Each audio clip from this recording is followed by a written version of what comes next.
This episode of Keys to the Shop is brought to you by Prima Coffee.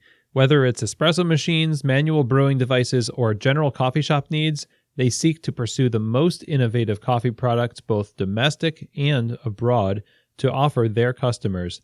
Find out more at prima-coffee.com.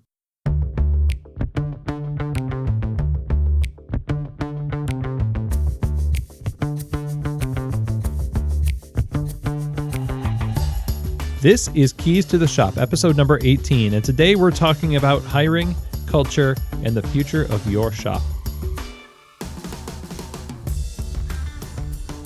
Well, hey everybody, and welcome to another episode of Keys to the Shop. My name is Chris DeFerio. I'm your host, and this podcast is dedicated to giving you insights, inspiration, and the tools you need to grow as a coffee service professional.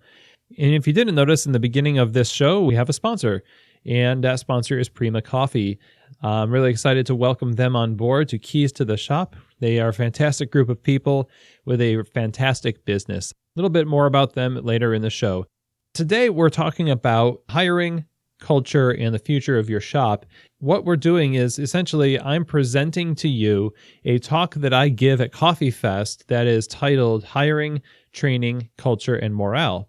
And usually what I focus in on when I give this talk at Coffee Fest, it's during the campfire sessions, and they're really fun format. So if you're ever at Coffee Fest and you have the opportunity to go to a campfire session, they're usually really great. So what I wanted to do today was talk to you a little bit about the importance of culture and how it affects everything we do on bar, and the role that hiring and basically employee engagement plays in making sure that your customers and your staff are experiencing the best you have to offer.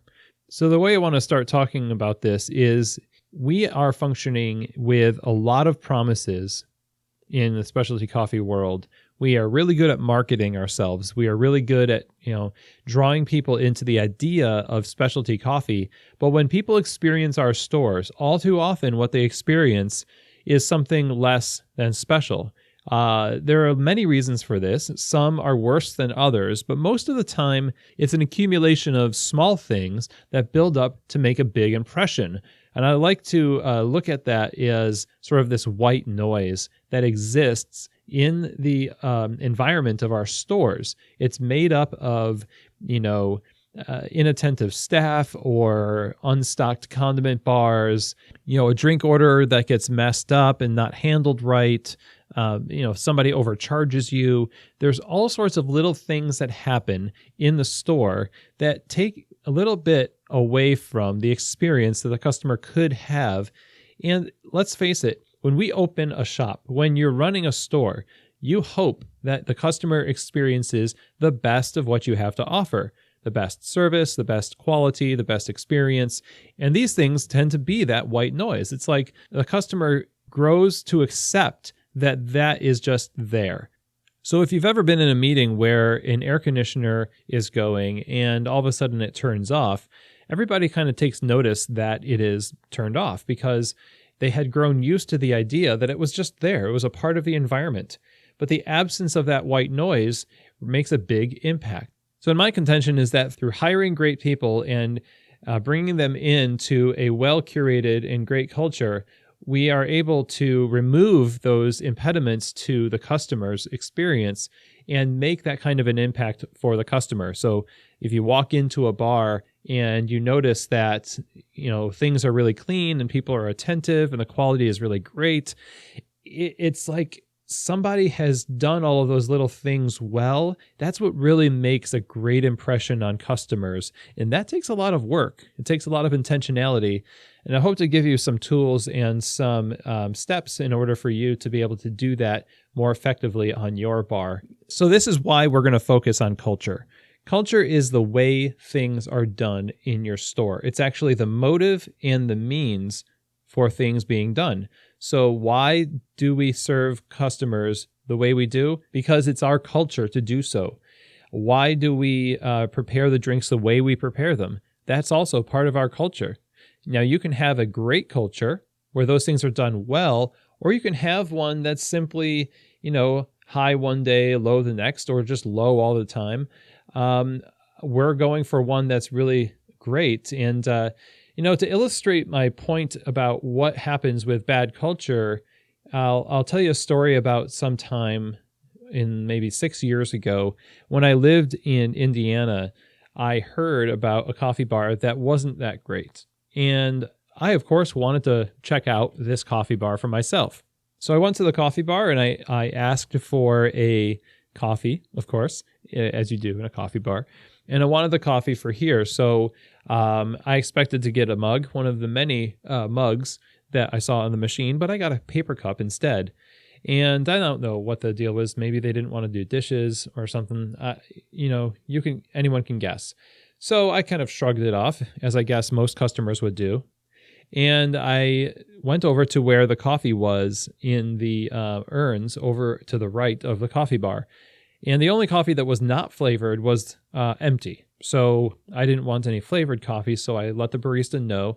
And she took the urn and started brewing more coffee for me. And I just sat down with my cup and watched the brewer brew coffee. And I also watched the brewer stop brewing coffee. And a couple minutes passed afterwards, and nobody got my attention that the coffee was ready. So I went up to the counter and was greeted by the same barista, and she said, "Can I help you?" So I had to remind her that I was the one who wanted the coffee and had to be brewed and all that. And so she said, "Oh, okay." And that was it. Nothing like, "Can I get you, let me get that for you," or whatever. It was really awkward. Like, she wasn't saying anything. So I suggested in the moment, I figured it, why not? Why not try? I said, "Well, should I just go behind the bar and get it?" And she said, "Sure." And so I did. I went right behind the bar and I got the urn. I picked it up. I put the cap on it for her and I put it on the bar and got my coffee. So it was like the ultimate self-service. But it was also something that struck me about that, which is the ease of which that bad experience took place. The culture of that particular store is what allowed that employee to make those decisions. And all of that together is what earned that coffee bar their reputation for not being that great. Contrast that to an experience that I had with my wife when we were dining out once, which, we don't really do that often, especially these days with our little boy. So we were out at a restaurant and got a fancy meal, and it was great. My venison dish wasn't really that great. It wasn't bad. And I just gave a ho-hum response to the server when they were asking about the food. But it was enough of a impression that while we were leaving, the general manager came to us apologizing and wanting to know, what was it exactly about the food that I didn't like that much. He was trying to solve the problem for us, and he wouldn't let us leave until he gave us a bag of freshly baked pastries from their bakery next door, really wanting to make sure that we left on a high note. And here I am telling the story now because it made an impression on me. I was seen throughout the time of my meal, and I was being paid attention to throughout the time of my meal. They wanted to make things right because I wasn't thrilled with the food that obviously they were thrilled with. So that's like the opposite end, where good culture is in operation for the sake of the customer, and everybody who worked at that restaurant was on the same page. That's what I think we want for our bars. So how does this form? How do we get good culture to be a part of our organizations? Because like the title suggests here, the future of your shop depends on the people that create and contribute to this culture. Okay, so we're going to get to the hiring part, but let's talk first about your role as a leader in your organization. Culture is handed down from the leadership to the staff. So let's just look at it like this. Leader communicates to staff. Whether it's a good communication or bad, it doesn't matter. No matter what happens, staff are going to take their cues from leadership. They're going to then take that communication and they're going to communicate amongst each other accordingly. So it starts with the leadership, the founders, the owners, whatever, and then the staff take that information and they share it amongst themselves. Now, the quality of what you share is going to determine the quality of what they share amongst themselves. Then, from that culture behind the bar, the customer gets the experience that they get. Okay? So if you don't communicate well, the staff don't really have a lot to talk about in terms of values or standards or whatever. And the customer really doesn't have anything to receive in terms of culture. There's not much there. So the customer has a bad experience in your store. The opposite is if you have a great vision, well communicated, and the staff are on board and they communicate with one another with enthusiasm, this vision and the goals, they communicate well to the customer. The customer receives the overflow of that care. You're caring for your people are caring for each other, they're caring for the customer. Now, guess what? The customer cares for your business by leaving you a good review or by continuing to come back to your store. Any number of things could happen there, but it's this nice cycle that happens when you get it right. But it's also a downward spiral kind of cycle if you get it wrong. So the key here is people. We like to focus on everything but people. I give this talk at Coffee Fest, like I mentioned before. And at Coffee Fest and any trade show, what is the number one thing that you're going to walk away with an impression of? Probably a product. Not so much, you're not going to walk away so much with a concept of how you can care for your people more, but you're going to certainly walk away with more of a concept of how to care for your equipment more. Or maybe a new piece of equipment that you want or a new item for your bar. That is marketing. And we are very good at both marketing to people and ourselves as people receiving other people's marketing. What we don't really leave a lot of time for, unfortunately, is the intentional development of a plan and vision for people and how to care for them in the organization, even though people are the most important part of any shop. So we've got to have a plan for people. And what that looks like is focusing on a couple of things. First, we want to focus on hiring. That means acquiring great people to work for us, band together side by side, and do the work. Then we want to make sure that we are going to be adding value to those people's lives while they're in our stores by engaging them and developing them. So the first section we're going to focus on is hiring. Now, hiring is one of those things that's really difficult to do in coffee because there's a lot of part-time staff, and I understand that it can be hard to find good people, but if you do some precautionary things first, it's going to be easier. This is not going to be foolproof, but it's going to help a lot. So let's talk about some solutions for hiring. So first, you have to develop a vision. Let's start with this. What are your non-negotiable traits for people who work for you? Are they friendly? That's a good one. Are they detail-oriented? Do they love coffee? And that's for working in a coffee shop, you would expect people to love coffee or at least like it a little bit. There's a list that you can create that is a list of traits that a person has that you think best represents your vision for your company. Hiring is really important. These people are going to be the face of your business, and you need to make sure you're making the right decisions, and that starts with having a list of non-negotiable traits of the individual. Having this list also means that you're going to have to take into account your own personal bias. Everyone has bias, so make sure that you are creating this list of non-negotiables with other people.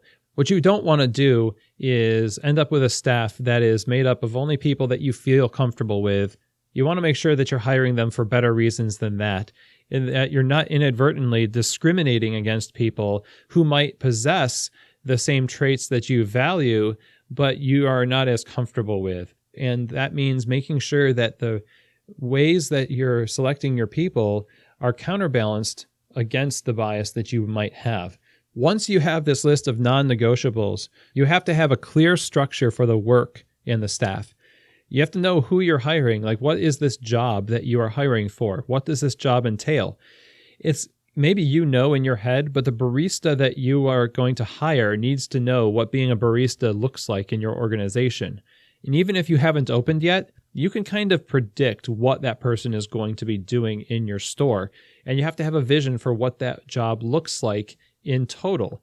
How does a barista do their job at your company? What is the best case scenario for a barista doing an amazing job with hospitality and quality? Put it on paper, make it a part of the expectation of the job. So now you've got a vision for the work, and you've also got a vision for the person who's going to be doing the work. So now it's time for selection. You've got to do two things, I think. You've got to require a resume and an application that allows people to express themselves. So a resume, already it allows people to express themselves either in a very minimal way or in a personalized way. I tend to look for people who have put some thought into their resumes and have personalized that resume for the job that they're applying for. It shows me that they're actually considering who they're bringing the resume to. Now, when I say applications that allow them to express themselves, what I mean is ask open-ended questions in the application. Ask them what they think about hospitality. What is their philosophy on customer service? Why do they love coffee? What do they view as the most important part of a coffee house's function in a community? There's all sorts of questions that you could ask somebody to get a window into their personality, because then you're going to be relying on these pieces of paper to determine who you bring in to interview. You cannot, most of us don't have enough time to interview every single person who puts in an application or a resume. So you have to make some judgment calls before you call for interviews. And doing this helps you in that process. So now let's say we've got somebody who, as far as you can tell, is looking like they fit this description of the ideal employee that you set out when you were developing your vision and these non-negotiables for your staff. You want to bring them into an interview. Now you're up against another problem. The problem is that most people are really good at answering interview questions. And so what I think you should do is have a posture of being casual, disarming, and just have a conversational interview. Something that really focuses on the individual, really gets them comfortable in expressing themselves. Invite them into just open up as a person, and don't make it so formal. Don't have a clipboard out and write stuff down while they're talking.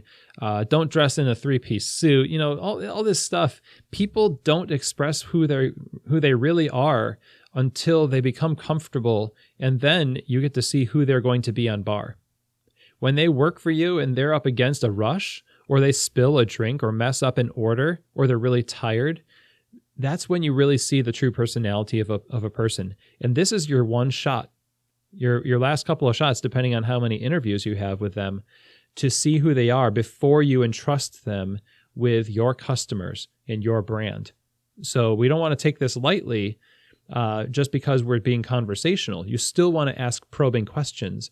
You still want to be able to draw out from them information. And mostly what you're trying to do is you're trying to see in how they talk about their past employer, in how they talk about their friends or family or experiences or hobbies. Are they exhibiting those non-negotiable traits that you had listed out, those ideal traits? Or are they the opposite? Do they throw their former employer under the bus? Do they exhibit a certain laziness in the way they talk about life and things like that? You've really got to collect this information during this conversation, and then you have to also trust your gut in this process as well. But unless you've done the legwork beforehand of preparing the vision and the ideals and everything else and having a plan, I don't know if you really can trust your gut. In selection of your people, you have to take your time. You've got to be prepared. You got to know what you're looking for. They have to know what they're signing up for. And you can't afford to make compromises in this process, because the future of your shop is at stake, and it's in the hands of those who work for you. And that culture that they create as they work together is what the customer experiences. So before we get to the next section here, I want to take a minute to talk about our sponsor, Prima Coffee. Prima is a specialty coffee equipment supplier based out of here, Louisville, Kentucky. From their inception, they've set out to make the best coffee brewing equipment available to the general public. Their focus is on curating the best equipment for every need, from grinders to espresso machines, under-counter fridges, just pretty much anything you can think of. They have what you need at Prima Coffee, and they're just put a huge emphasis also on having the expertise to help their customers get the right gear to fit their situation. I've known these guys for a long time, since the beginning, and I can't recommend them enough. Right now, when you go to their website, prima-coffee.com, you can use the promo code KEYS10, that's KEYS 10, and that'll give you $10 off any purchase over $75. Some restrictions do apply. Again, that's prima-coffee.com, and the promo code is KEYS10. And thank you, Prima Coffee, for your support of Keys to the Shop. And I know all of you will have a great experience with Prima Coffee. All right, so we hired the right people, let's say. Now that you got the right people, what do you do with them? Well, we usually tend to bring them in. We show them around. We give them the tax forms. They return those, and then we put them through a initial training, and that could look like weeks, months, or whatever. And then what I see happen a lot is nothing else happens. There's not a plan in place after that. How are you going to care for this person? How are you going to engage them? How are they going to grow in your organization? You have to have a plan, and that's part of your job as a leader in this business, is to engage the employees, because if you don't, what ends up happening is all of the stuff that you thought was going to happen with your shop delivering this value to the customer and the culture that you want people to experience will simply fizzle out or not even start at all. So we mentioned in the beginning of this episode that it begins with the leader. You have to be engaged with the employees through the entirety of their stay with you. That means you're pretty much engaged all the time. A lack of employee engagement leads to these things. It leads to bitterness, being disenfranchised, basically being sold a bill of goods. Like, I thought I was signing up to work for a great company, but it turns out the company is not that great. A lack of inspiration follows. People feel isolated. Cliques can tend to form and gossip spreads. There's apathy for policies and procedures. And as a result, the inconsistency of the product just skyrockets. And then people become pretty entitled to their way of doing things on bar because there's nobody else telling them what to do. There's nobody engaging them. And they form this culture of like squatters' rights. Like, the owner is not around. They abandoned this property. But let's call this property like the closing shift or something. Like, nobody is around during the closing shift but baristas. We never see a manager. We never see the owner. So they kind of take ownership of the bar, and things start to go differently than you think they should go. All sorts of problems stem from this. A manager might all of a sudden start to crack down on it, but it's like, where were you all this time? We were just doing what we thought we needed to do to survive, but nobody else was around to tell us if we were doing the right thing or wrong thing. So as a result of unengaged leadership, things can get really tangled and messy, and we don't even want to go down that path. So the way to avoid that is you want to develop your people. You want to care for them. You have to have communication, support, and you've got to train and coach them. Okay, so let's talk about these things. The first one is communication. Communication starts when people start their job. You've got to set clear goals and have specific instruction for how those goals should be accomplished. This is a very hands-on form of leadership, which is the best kind of leadership. Most of the time, and this is something that you would get from Bruce Tulgan's book, It's Okay to Be the Boss. Hands-off leadership is more of an excuse than it is a tactic. And I find that to be true anytime I've thought that I just want to give people freedom. A lot of times that idea of I just want people to have freedom is more about abdication of responsibility than it is delegation. So communication means strong hands-on leadership, and part of that means set clear goals and give specific instructions so that people know what the work is that they need to do, what it looks like when it's done, so that they can feel proud of the work that they've done. You also need to communicate with individuals, give them proper attention, and genuinely listen to them. Now, this means that you can't just make assumptions about a person because of a group that you think they belong to or fit in with. Again, our personal bias towards a particular sex, race, or generation often has more to do with how we treat people than we'd like to admit. One of the most pernicious ones of these, I think, is the generational thing, like the Generation Y, like millennials are this way, so you've got to manage them that way. This kind of equation, A, is lazy thinking, and B, again, it's an abdication of responsibility. You, as a leader, get to know individuals. These are individual people with needs that you won't know about until you come to them with an open mind and a genuine desire to be a cheerleader and facilitator of their success, and by virtue of their success, the success of the organization. So, and the last thing here for communication is we need to talk about the work on bar. So you've got the goals, you've got the specific instructions. You're giving individual attention to people and they know that you're on their side. Now, if you just talk about the work, people aren't going to think it's weird.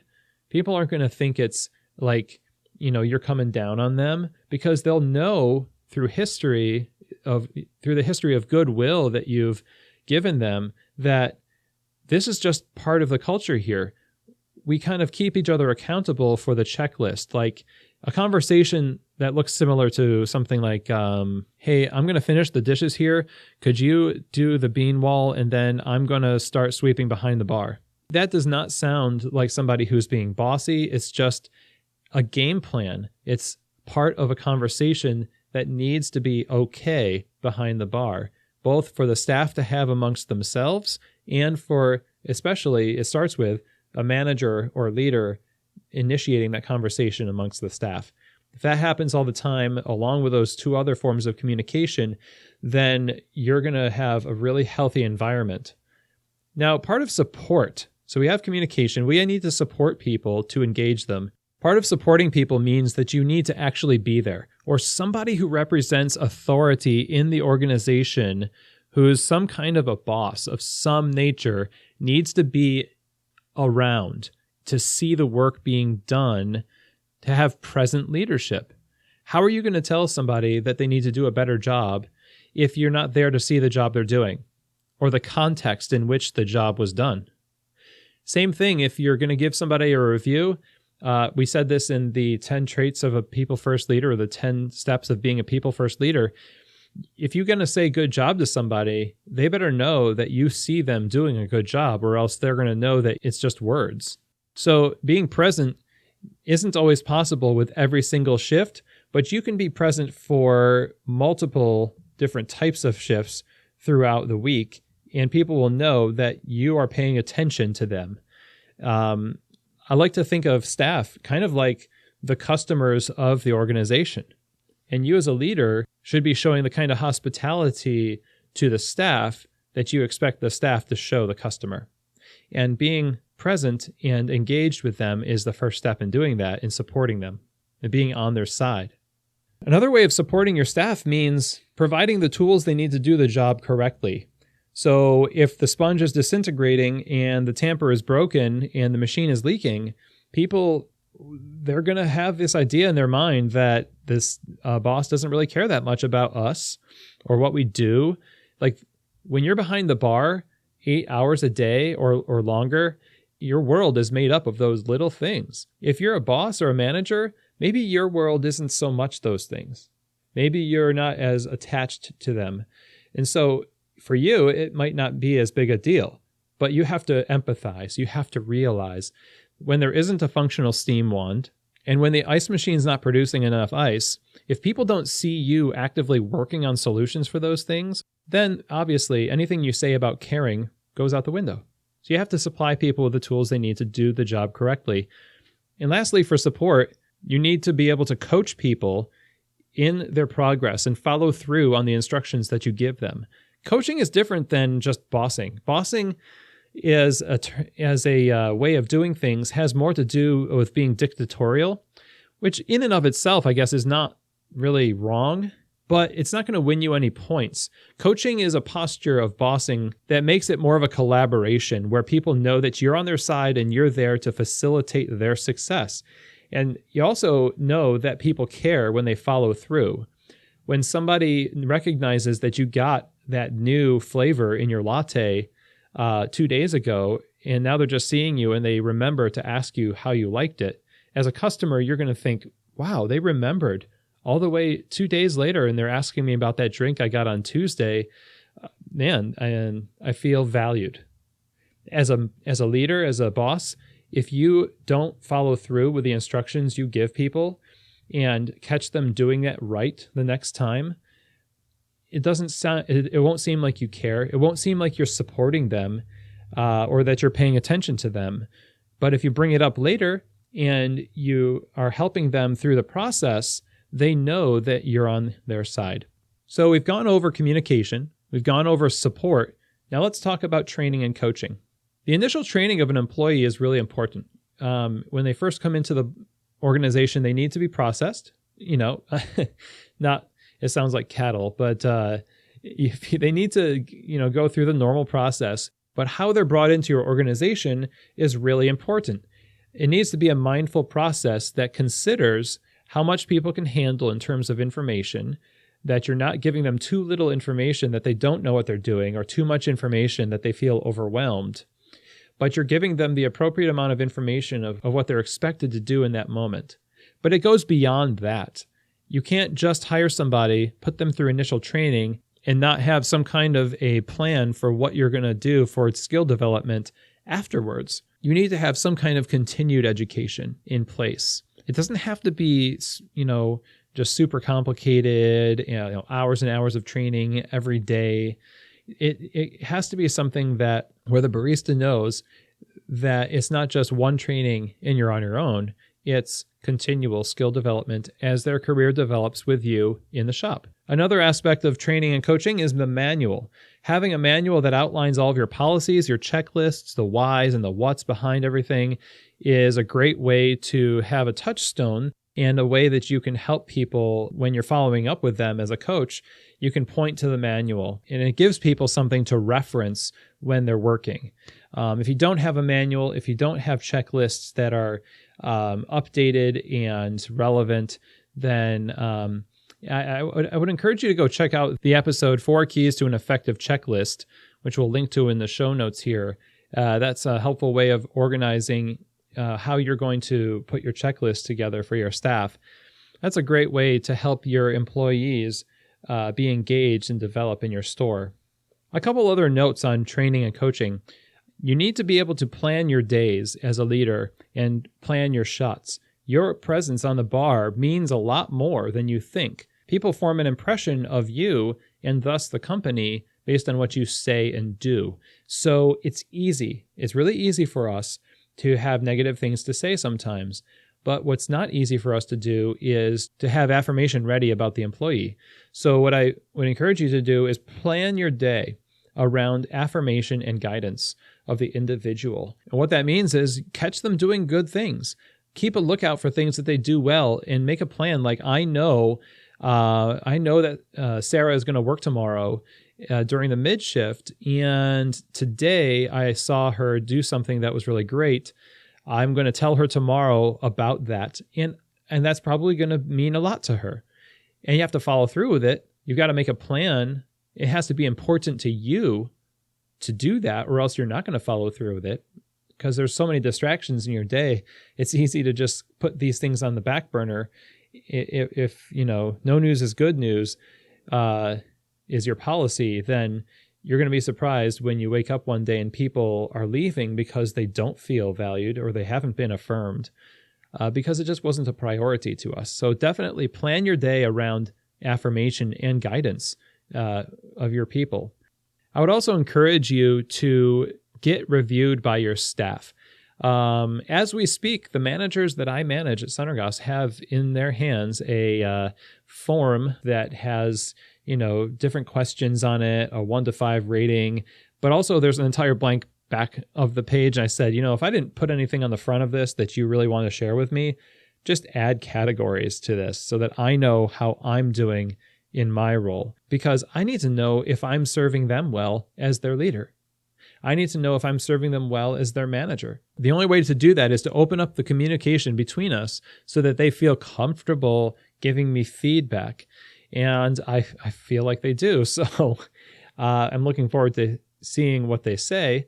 And I'm actually looking forward even more to fixing things that might come up that I'm unaware of, because that means that I'm going to be able to serve them better and I can serve the organization better. So communication, support, training, coaching, very important once you hire somebody that you engage them through the duration of their stay with you, or you're just going to end up with a lackluster culture if you have a collection of people who are unengaged and you yourself are unaware of what's going on in the stores. Here are a few more tools for you to use in this process, and these are basically meetings. Let's start with this one, okay? A monthly store meeting is a really great idea. It doesn't have to be long, but it does have to be one where everyone is gathered around. Obviously, you want to pay everybody for being there. And for us, it lasts about an hour. Get people the opportunity to ask their questions via email ahead of time so that you can have a list of things that is on everyone's mind ready to address so that people don't have to stick around for like a super long time at night. It's hard to get people together when they're not working or collecting tips. So out of respect for people's time, you want to make it an efficient but meaningful process. And there's nothing like gathering everybody together in one room to enhance the sense of community amongst yourselves. So for us, we do these monthly meetings at the end of the month, and we look at what happened that month, we talk about it, and then we set the vision for the following month. Another tool here is a weekly one-on-one with all of your staff. So a manager or a leader will meet with their staff once a week, and that meeting is all about letting the staff member, letting the barista just talk about what they want to talk about. It could be work, it could be something else, it doesn't matter. But the whole point of this is to develop a rapport and relationship with the individual and to let them have an outlet of communication, because all they're getting all week is usually being directed at them. They're not being able to communicate back as much. So you're telling them what to do, a customer's telling them what to do, and there's not a whole lot going in the other direction. So this evens it out a little bit, and it actually prevents things from growing up in its place, where gossip forms, where dissatisfaction forms, is usually where there's a poverty of communication, and especially when there is a lack of being able to express yourself to your boss. The last tool I want to leave you with is what is called a manager's landscape. That is something that Bruce Tulgan talks about in his book, It's Okay to Be the Boss. And that is basically a profile on each person who works for you that considers these things. Who is this person at work? Why do they need to be managed? What is it that they need to have managed? And where does this conversation take place? How often does it take place? Like, form a plan around who this individual is, what their needs are. You can add different things to this, like what are they really strong in? What are they weak in? So when you coach them, you actually have a game plan and you have something to reference so that you're not just going to be winging it and forget. So those tools I think are helpful. The monthly store meeting, having a weekly one-on-one, and having a landscape or a profile on each individual that helps remind you what their strengths are, what their weaknesses are, where you can affirm them, and how you can guide them in the future. I would encourage you to keep that up on a monthly basis so that you can look back and see what progress they've made in those areas. In all of these things, again, what we're after is this vibrant culture, making sure that the customer and the staff have the experience that we really hope they have in our organizations, which is a great one. We want people to see the vision the way we see it, to have a great coffee experience. And the way that happens is by strong, caring, consistent, and hands-on, value-driven leadership. And that starts the whole ball rolling. It's a catalyst for a great culture, and one, if done right, will lead to a great future for your shop. The show notes are available for this episode at keystotheshop.com under the Resources tab. Thanks for joining me today. If you have any questions or comments, you can send them to chris@keystotheshop.com. And go out there today and engage your staff. Put these things in place in your organization. One thing's for sure, as you apply these things, it'll take time.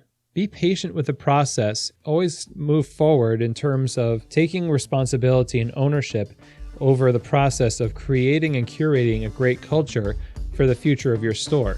So remember, creating a great culture for your staff and your customers to experience is one of the many keys to the shop.